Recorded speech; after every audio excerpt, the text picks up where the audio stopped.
ഈ ജെയിംസ് വുഡിനെ എന്തുകൊണ്ട് നമ്മൾ ജെയിംസ് വുഡെ തനിക്കിത് കിട്ടണമെടോ സായിപ്പേ എന്ന് പറയാനുള്ള ഒരു കാരണം ഉണ്ട്. അതായത്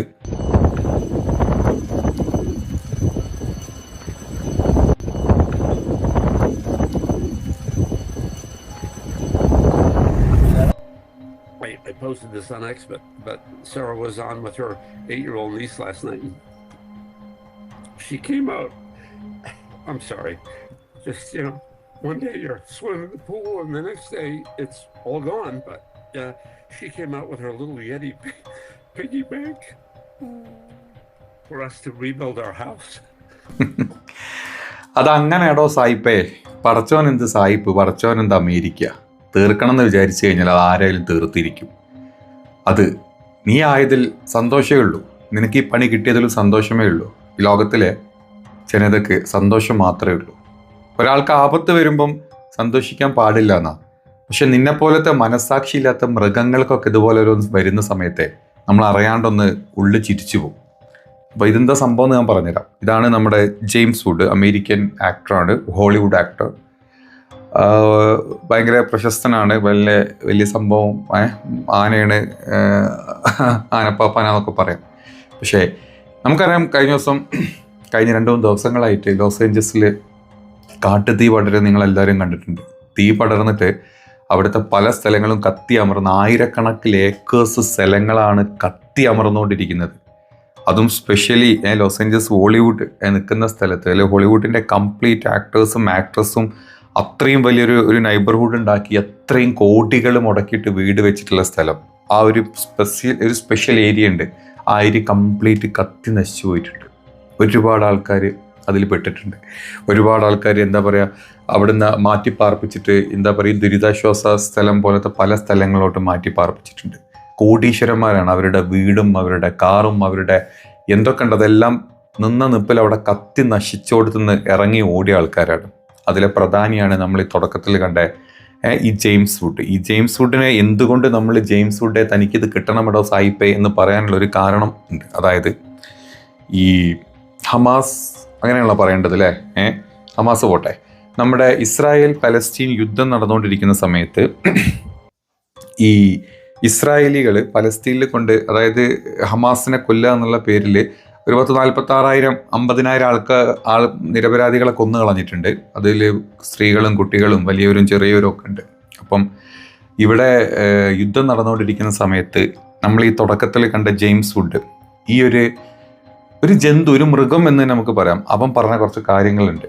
അവനായിരുന്നു അന്ന് no cease fire, no compromise, no forgiveness, പിന്നെ #kill them all അങ്ങനെ പറയാത്തോണ്ടാണ് ഈ #, വരെ ഇട്ടിട്ട് അവിടുത്തെ ഇസ്രായേലികൾ അവിടുത്തെ ഈ പാവപ്പെട്ട സ്ത്രീകളെയും കുഞ്ഞുങ്ങളെയും അവിടുത്തെ സാധാരണ ജനങ്ങളെയും കൊല്ലുന്ന സമയത്ത് വെടിനിർത്തൽ പാടില്ല, അവരോടൊരു കോംപ്രമൈസും പാടില്ല, അവർക്ക് ഒരു ഫോർഗീവ്നെസ്സും കൊടുക്കരുത്, ക്ഷമ കൊടുക്കരുത്, എല്ലാത്തിനെയും തീർത്ത് കളയണം.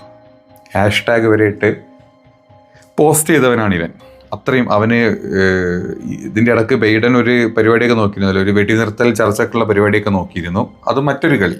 അപ്പോൾ അത് നോക്കുന്ന സമയത്ത് ബൈഡനെ വരെ കുറ്റം പറഞ്ഞുകൊണ്ട്, ബൈഡൻ ചെയ്യുന്നത് കറക്റ്റ് അല്ല, നിങ്ങൾ ചെയ്യാൻ പാടില്ല, ബൈഡൻ്റെ ഇതിൽ നിൽക്കരുത്, അവിടുത്തെ ആൾക്കാരെ ഇസ്രായേലികളെ നിങ്ങൾ അവിടുത്തെ പലസ്തീനികളെ കൊന്നൊടുക്കണം, തീർത്തേക്കണം, അതിനെ വെച്ചേക്കരുത്. വേറൊന്നും കൂടെ പറഞ്ഞിട്ടുണ്ട് അവൻ, bomb the savages who did this back to the stone age, there are no grey areas, kill them all. ഇതായിരുന്നു അവൻ്റെ പിന്നുള്ള ഒരു പ്രസ്താവന.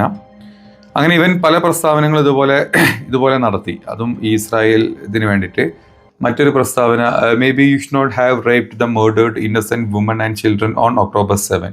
U rape what you sow, go fuck yourself, you Hamas loving scum. ഇത്തരത്തിലുള്ള പോസ്റ്റുകളായിരുന്നു നമ്മുടെ James would ഇട്ടത്. അന്ന് ഈ ചെറ്റ അറിഞ്ഞു കാണില്ല, പടച്ചോനൊരു നിമിഷം മതി എല്ലാം തീർക്കാനുള്ളത്. അതുപോലെ തന്നെ 2 ദിവസം കൊണ്ട് തൻ്റെ 45,000 ലക്ഷം ഡോളറിൻ്റെ വില വരുന്ന $45,000 വില വരുന്ന വീടടക്കം ജെയിംസ് വുഡിൻ്റെ കത്തിപ്പോയിട്ടുണ്ട്. പിന്നെ ഇയാളൊരു സിനിമാ നടനാണ്, എന്തായാലും ബാങ്കിലും അവിടെ ഇവിടെ പൈസ കാണും. പക്ഷേ ഈ വന്നൊരവസ്ഥ ഉണ്ടല്ലോ, താൻ ഇഷ്ടപ്പെട്ട് താമസിച്ചിരുന്ന വീടും തൻ്റെ കാറുകളും തൻ്റെ ആ ഒരു ചുറ്റുപാടും തൻ്റെ നൈബേഴ്സിൻ്റെ എല്ലാം കത്തി നശിച്ച് അവിടെ നിന്ന് ഇറങ്ങി ഓടേണ്ടി വന്നൊരവസ്ഥ. ഈ സമയത്തെങ്കിലും ഈ പരമനാറി മനസ്സുകൊണ്ട് വിചാരിച്ച് കാണുമോ എവിടെ അല്ലേ ഇങ്ങനത്തെമാർക്കൊക്കെ ഏത് കാലത്ത് എന്ത് കിട്ടിയാലും ചത്താലും പഠിക്കില്ല എന്ന് പറഞ്ഞ ടൈപ്പ്. എന്താണെങ്കിലും ഇതൊക്കെയാണ് കർമ്മ എന്ന് പറയുന്നത്.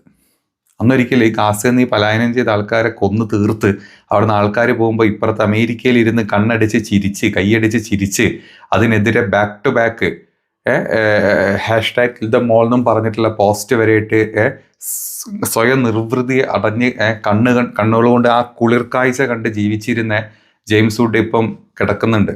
അവിടെ നിന്നെല്ലാം ഓടിപ്പോയിട്ട് ഏതോ എന്താ പറയുക ദുരിതാശ്വാസ ക്യാമ്പിൽ കിടക്കേണ്ട ഒരു അവസ്ഥ. അടിപൊളിയല്ലേ? ഇവൻ തുടക്കത്തിൽ പറഞ്ഞ ആ ഒരു വീഡിയോ എന്താണെന്നറിയോ? ഇവനൊരു ദുരിതാശ്വാസ ക്യാമ്പിലാണ്. അവിടുന്ന് മാറ്റി പാർപ്പിച്ച സ്ഥലത്ത് നിൽക്കുമ്പം ഏതോ ഒരു അടുത്ത് നിന്നുള്ള ഒരു വീട്ടിലൊരു കൊച്ചു വന്നിട്ട് ആ കൊച്ചിൻ്റെ ഇതുണ്ട്, നമ്മൾ ഈ പൈസ ഇട്ട് വെക്കുന്ന കാശിക്കുഞ്ചില്ലേ, അത് പൊട്ടിച്ച് അതിൽ പൈസ എടുത്ത് അവന് കൊടുത്തു. എന്നിട്ട് അവനോട് പറഞ്ഞു ഇത് വീട് വെക്കാൻ നിങ്ങൾ എടുത്തോന്ന്. ആ കൊച്ചു കാണിച്ച ഒരു വലിയ മനസ്സുണ്ടല്ലോ, അതാണ് ഇവൻ പറഞ്ഞുകൊണ്ടിരിക്കുന്നത്. പക്ഷെ ആ കൊച്ചിനറിയില്ല ഇവൻ എത്ര വലിയ ചെറ്റയാണ് ആ കൊച്ചിനറിയില്ല. കൊച്ച് ഇവരുടെ സങ്കടം കണ്ട് അല്ലെങ്കിൽ ഈ ഒരാളുകളുടെ സങ്കടം കണ്ടപ്പം സ്വന്തം കാശിക്കുഞ്ചി പൊട്ടിച്ച് ഇതിൽ നിന്ന് കിട്ടുകൊണ്ട് നിങ്ങൾ വീട് വെക്കെങ്കിൽ നിങ്ങൾ വീട് വെക്ക് എന്ന് പറഞ്ഞു. പക്ഷെ ആ കൊച്ചിനറിയില്ല ഈ കൊച്ച് ഇത്രയും നിഷ്കളങ്കമായിട്ട് പൈസ കൊടുത്തിട്ടുള്ളത് ഇങ്ങനത്തെ ഒരു പരമ ചെറ്റയ്ക്കാന്നുള്ളത്, ജന്തുവിനാന്നുള്ളത് ആ കൊച്ചിനറിയില്ല. പാപം. എന്താണെങ്കിലും അതൊക്കെ കണ്ടിട്ടെങ്കിലും ഈ വൃത്തികെട്ടവൻ്റെ കണ്ണ് തുറക്കും എന്നുള്ള പ്രതീക്ഷ ഒന്നും നമുക്ക് ആർക്കുമില്ല. എന്താണെങ്കിലും കർമ്മ എന്ന് പറഞ്ഞാൽ ഇങ്ങനെയൊക്കെ കിട്ടുക, അപ്പം കിട്ടുന്നുണ്ട്. നിനക്ക് കിട്ടിയതും അത് തന്നെയാടാ. ഈ ഹമാസ് എന്ന പേരിൽ ഇസ്രായേലിനെ സപ്പോർട്ട് ചെയ്ത് ഈ പലസ്തീനികളെ കൊല്ലുമ്പോൾ നീ ഇപ്പുറത്തുനിന്ന് ചിരിച്ച കൊലച്ചിരിക്ക് പകരമായിട്ട് ഇത് നിനക്കൊന്നും ആവില്ല, പക്ഷെ എങ്കിലും നിന്റെ രോമെങ്കിലും കരിച്ചു കളഞ്ഞല്ലോ. ഇതാണ് ദൈവം. ദൈവം വിചാരിച്ചു തരാൻ ചിലപ്പോൾ നിന്നെ ആ വീടിൻ്റെ അകത്തിട്ട് ചുട്ടേനെ. അത് ദൈവം ചെയ്തിട്ടില്ല. അപ്പം ഒരു പരമശക്തി മേലുണ്ട് എന്നുള്ളത് വിശ്വസിച്ചോളുക. അത് ഏത് മതവും എന്തു ജാതി എന്തു ആയിക്കോട്ടെ, ഒരു ശക്തി ഉണ്ട്. അതൊക്കെ കാണുന്നുണ്ട്. അങ്ങനത്തെ പണികൾ പല സമയത്തായിട്ട് കിട്ടും എന്നുള്ള ചിന്തകളൊക്കെ നല്ലതാണ്. എന്താണെങ്കിലും സോഷ്യൽ മീഡിയ മാത്രമല്ല, വേൾഡ് വൈഡുള്ള എല്ലാ ആളുകളും ഈ ജെയിംസ് വുഡിൻ്റെ ഈ പോസ്റ്റുകൾ ഇട്ടിട്ട് ഇന്ന് അവനോട് ചോദിക്കുന്നുണ്ട്, തിരിച്ച് കിട്ടിയപ്പം നിനക്ക് മതിയായോടാ പട്ടി എന്നുള്ള രീതിയിൽ. അങ്ങനത്തെ ഒരുപാട് പോസ്റ്റുകൾ സോഷ്യൽ മീഡിയയിൽ നിങ്ങൾ തപ്പിക്കാണും.